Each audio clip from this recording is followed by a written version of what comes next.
Hello friends. நேத்து நம்ம sounds in English video பார்த்தோம். இன்னைக்கு அத தொடர்ச்சியா ஃப்ரேஸ் பார்க்கலாம் வாங்க. ஃபர்ஸ்ட்டு ஃப்ரேஸ்னா என்னன்னு பார்த்துரலாம். Phrase is a group of words சரியா? அது ஒரு குரூப் ஆஃப் வேர்ட்ஸ். இதுல சப்ஜெக்ட் இருக்காது, வெர்ப் இருக்காது. அதால தனித்து இயங்காது சரியா? இப்போ ஒரு எக்ஸாம்பிள் பார்க்கலாம். இந்த கார்டன் இந்த சென்டென்ஸ் ரீட் பண்ணி பாருங்க. பிளெயினா இருக்கு. இந்த கார்டன் என்ன மீனிங் இருக்கு? அதுல எந்த மீனிங்குமே இல்ல. குரூப் ஆஃப் வேர்ட்ஸ் அதான் சொல்றோம். இதுல ஒரு ஒரு வேர்டுக்கு மேல கூடுதலா வேர்ட்ஸ் இருக்கு. So phrase. இந்த சென்டென்ஸ் இப்ப அதே மாரி ரீட் பண்ணுங்க. இதுவுமே ஒரு வேர்டுக்கு மேல 2 வேர்ட் இருக்கு. ஃப்ரேஸ்ன்னு சொல்லலாமே அப்படின்னு சொல்லலாம். ஷி இஸ் பிளேயிங் இந்த இத ரீட் பண்ணி பார்க்கும்போதே நமக்கு ஒரு கம்ப்ளீட் மீனிங் தருது. ஷி இஸ் பிளேயிங் அவ விளையாண்டுட்டு இருக்கா. சரியா? இங்க இது நாட் அ ஃப்ரேஸ். இது ஃப்ரேஸ் ஆகாது. இது என்னது கம்ப்ளீட் சென்டென்ஸா இருக்கு. இது கிளாஸ் அப்படின்னு சொல்லுவோம். இத நெக்ஸ்ட் பார்க்கலாம். நான் டைப் குடுத்துருக்கேன். டைப்லயுமே எக்ஸாம்பிள்ஸும் குடுத்துருக்கேன். எல்லாத்துக்குமே நம்ம என்ன பண்ணலாம்னா, ஒரு எக்ஸாம்பிள்ஸ் மட்டும் பார்க்கலாம். ஓகேவா? நம்ம கொஞ்சம் டாபிக்ஸ்லாம் கவர் பண்ணணும். அதனால ஃபர்ஸ்ட் டைப் என்னன்னு பாருங்க. Noun phrase. A phrase that acts as a noun. இது புரியுதா உங்களுக்கு? நான் டெஃபினிஷன் குடுத்துருக்கேன். இப்போ ஒரு எக்ஸாம்பிளா பார்க்கலாம். The red ball is mine. இந்த இடத்துல பால்ன்றது என்னது? நவுன். சரியா? அதான். ஒரு வேர்டுக்கு மேல வேர்ட்ஸ் இருக்கு. ஸோ 3 வேர்ட்ஸ் இருக்கிறதுனால ஃப்ரேஸ். அப்ப இது என்னது? Noun phrase. இப்போ வெர்ப் ஃப்ரேஸ் பார்க்கலாம். A main verb plus helping அதாவது ஆக்ஸிலரி வெர்ப் சொல்லுவோம் இல்லையா? அந்த வெர்ப் இருக்கும். இப்ப பாருங்க. She is running fast. She running fast. சரியா? She is running fast. அந்த இடத்துல பாருங்க ஒரு ஹெல்பிங் வெர்ப் வேற வந்திருக்கு. இது என்ன சொல்லுவோம் நம்ம? ஒரு வேர்டுக்கு வந்தா மேல வந்தா என்ன சொல்லுவோம்? ஃப்ரேஸ்ன்னு சொல்லுவோம். இப்போ இதுல என்ன வந்திருக்கு? வெர்ப் வந்திருக்கு. ஸோ அது என்னது? Verb phrase. அதே மாரி பார்க்கலாம். Adjective phrase. A phrase that describes a noun. அட்ஜெக்டிவ்னா ஃபர்ஸ்ட் என்னன்னு நமக்கு தெரியும். பார்ட்ஸ் ஆஃப் ஸ்பீச்ல பார்க்கலாம். அட்ஜெக்டிவ் ஃப்ரேஸ்ல அட்ஜெக்டிவ்னால என்னது? Describe a noun. நவுன டிஸ்கிரைப் பண்ணும். அப்போ அது ஃப்ரேஸ்ல வரும்போது அட்ஜெக்டிவ் ஃப்ரேஸ். இப்ப பாருங்க. The boy with blue eyes is my friend. இந்த இடத்துல ஐஸ் ஓகே. ஏற்கனவே ஒரு நவுன் வந்துருச்சு. அந்த நவுன டிஸ்கிரைப் பண்ற விதமா என்ன வந்திருக்கு? ப்ளூ அப்படின்ற வார்த்தை வந்திருக்கு. அந்த பையனுக்கு எப்படி இருக்கு?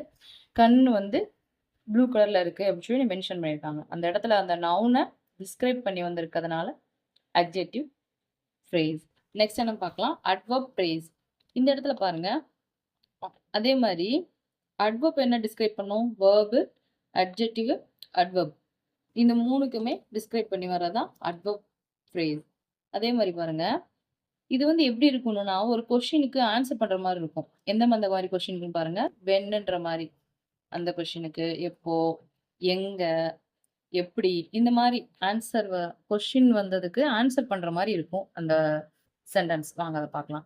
He runs at great speed. அவன் எப்படி ஓடுனான் அப்படின்னு சொல்லி கேட்போம்ல. He runs at great speed. ஓகேயா? அந்த மாதிரி. இப்போ ப்ரிப்போசிஷனல் ஃப்ரேஸ்க்கு ஒரு எக்ஸாம் பார்க்கலாம். Begins with a preposition. Preposition தான் நமக்கு நெக்ஸ்ட் பார்ப்போம். சும்மா கொஞ்சம் டெக்ஸ்ட் எழுதி வச்சிருக்கேன் எக்ஸாம்பிளுக்கு. இன்னு, ஆனு, அண்டரு, அட்டு இந்த மாதிரி. And ends with an object. ஒரு ஆப்ஜெக்டோட எண்ட் ஆகும். வாங்க பார்க்கலாம் இப்போ அதுக்கு. The cat is under the table. இங்க அண்டர்ன்றது ஒரு ப்ரிப்போசிஷனல் வேர்ட் தானே. சரியா? இப்போ டேபிள்ன்றது ஒரு ஆப்ஜெக்ட். அதான் சொல்லியிருக்கேன். Begins with preposition. இங்க ப்ரிப்போசிஷனோட பிகின் ஆயிருக்கு. அதே மாரி எண்ட்ஸ் வித் அன் ஆப்ஜெக்ட். இங்க ஒரு ஆப்ஜெக்ட்டும் வந்திருக்கு. அதுதான் என்ன சொல்லுவோம்? ப்ரிப்போசிஷனல் ஃப்ரேஸ் அப்படின்னு சொல்லுவோம். நெக்ஸ்ட் பாருங்க. Gerund phrase. Begins with a gerund. ஜெரண்ட்னாலே என்ன சொல்லுவோம்? ஐஎன்ஜி. இது நல்லா பார்த்துக்கோங்க. ஐஎன்ஜி. Form of verb. ஓகேயா? And acts as a noun. ING form பண்ணி வெர்பா இருக்கும். பட் அது எப்படி நமக்கு இங்க இது பண்ணணும்னா மீனிங் எப்படி வரும்? நவுனா. ஓகேயா? பார்க்கலாம். Swimming. Swimming in the sea is fun. In the sea is fun. இது ஃப்ரேஸு. இங்க ஸ்விம்ன்றது ஒரு வெர்பு. அது கூட ஐஎன்ஜி சேர்ந்து நமக்கு எப்படி வருது? நவுனா ரெஃப்ளெக்ட் ஆகுது. ஓகேவா? Swimming in the sea is fun. இத தான் என்ன சொல்லுவோம்? ஜெரண்ட் ஃப்ரேஸ்ன்னு சொல்லுவோம். அதே மாரி இன்ஃபினிட்டிவ் ஃப்ரேஸ் அப்படின்னு பார்த்தீங்கன்னா, beings with to plus verb. அதாவது டூ பிளஸ் வெர்ப். இதெல்லாம் நம்ம பார்ட்ஸ் ஆஃப் ஸ்பீச்லயே தெரியும். அத கொஞ்சம் டீட்டெயிலா அப்ப பார்த்துக்கலாம். And acts as a noun. 2 plus verb ஃபார்ம்ல இருக்கும். எப்படி இருக்கும்? நவுனா வரும், அட்ஜெக்டிவா வரும், அட்வெர்பா வரும். இந்த அட்ஜெக்டிவ், அட்வெர்ப் ஏற்கனவே மேல பார்த்தோம். I love to play chess. I love to play chess. இந்த இடத்துல பாருங்க, ப்ளேன்றது வெர்ப், டு ஃபார்ம். ஓகேவா? இப்படி வரது என்ன சொல்லுவோம்? Infinitive phrase. பார்ட்டிசிபிள் ஃப்ரேஸ்னா என்னது? Beings with the present.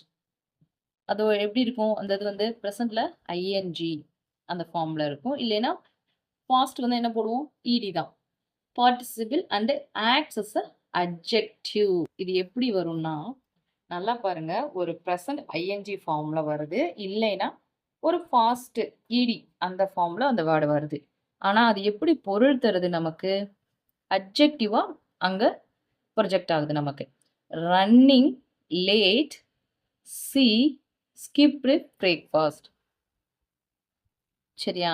broken by the storm, the tree fell. அவ்வளோதாங்க இன்னைக்கு. நெக்ஸ்ட் வந்து கிளாஸ் தான். அத நம்ம நெக்ஸ்ட் வீடியோல பார்ப்போம்.